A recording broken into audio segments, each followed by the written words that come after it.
যাচ্ছি আমার বাড়িকে টেনে টেনে একটু কাছে নিয়ে আসবো। জমিতে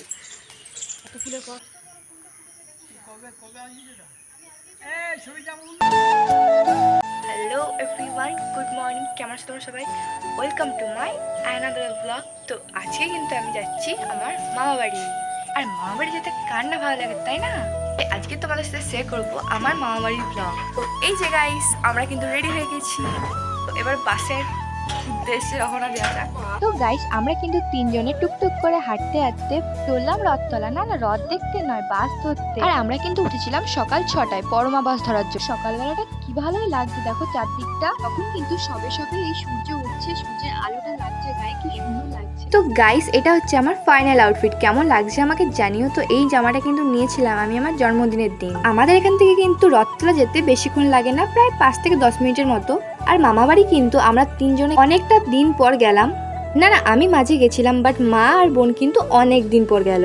আর দাদু কিন্তু কল করে অনেকবার ধরেই বলছিল যে আয় আয়, কিন্তু আমাদের টাইমই হচ্ছিল না যাওয়ার। অবশেষে কিন্তু সময় হলো, তাই বললাম মাকে যে চলো মা, ঘুরে আসি মামা বাড়ি থেকে। তো সকালবেলায় দেখো আমাদের থানাটা কতটা সুন্দর লাগছে, পুরো ফাঁকা কিন্তু। আর জানো তো, থানার না টেমপ্লেটটা কিন্তু আলাদা ছিল, এখন কিন্তু নতুন করে দিয়েছে, খুব সুন্দর লাগছে দেখতে। আর গাইস, থানার মধ্যে কিন্তু একটা আম গাছ আছে, যে আমগুলো ছোট ছোট বাট এতটা মিষ্টি। তো দেখো, তোমাদের সাথে কথা বলতে বলতে কিন্তু আমরা বাস স্ট্যান্ডে পৌঁছে গেছি। তখনও কিন্তু বাসের টাইম হয়নি, বাসের টাইম হচ্ছে 6টা 10-15 করে। আর পরমা বাসটা কিন্তু ডাইরেক্ট বাস পুরো সোনামুখী থেকে কিন্তু মামাবাড়ি পর্যন্ত যায়, প্লাস তোমার বিষ্ণুপুর। মামাবাড়ি মানে হচ্ছে জয় বিষ্ণুপুর। আর হ্যাঁ গাইস, জানো আমার দাদু কিন্তু বাদাম লাগিয়েছে। শুধু দাদু না, সবাই বাদাম লাগিয়েছে এখন, তাই আমরা বাদাম নিতে গেছিলাম। আর বাসে চেপে হয়েছিল আর এক কাণ্ড, আমার খুব শ্বাসকষ্ট, বুকে ব্যথা, মাথা যন্ত্রণা, মাথা ঘুরাচ্ছিল। আর সেদিন কিন্তু একটাও সিট পাইনি বসার জন্য।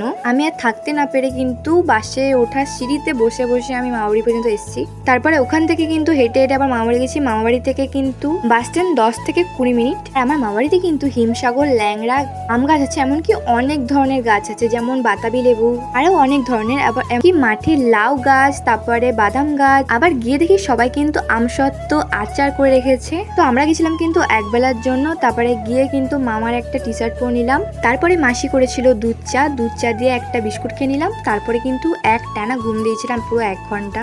তো আজকের ব্লগটা কিন্তু এতটা পর্যন্ত। কেমন লাগলো কমেন্টে জানিও। ভালো থেকো, সুস্থ থেকো, আবার দেখাবেন নতুন ভিডিওতে। So by.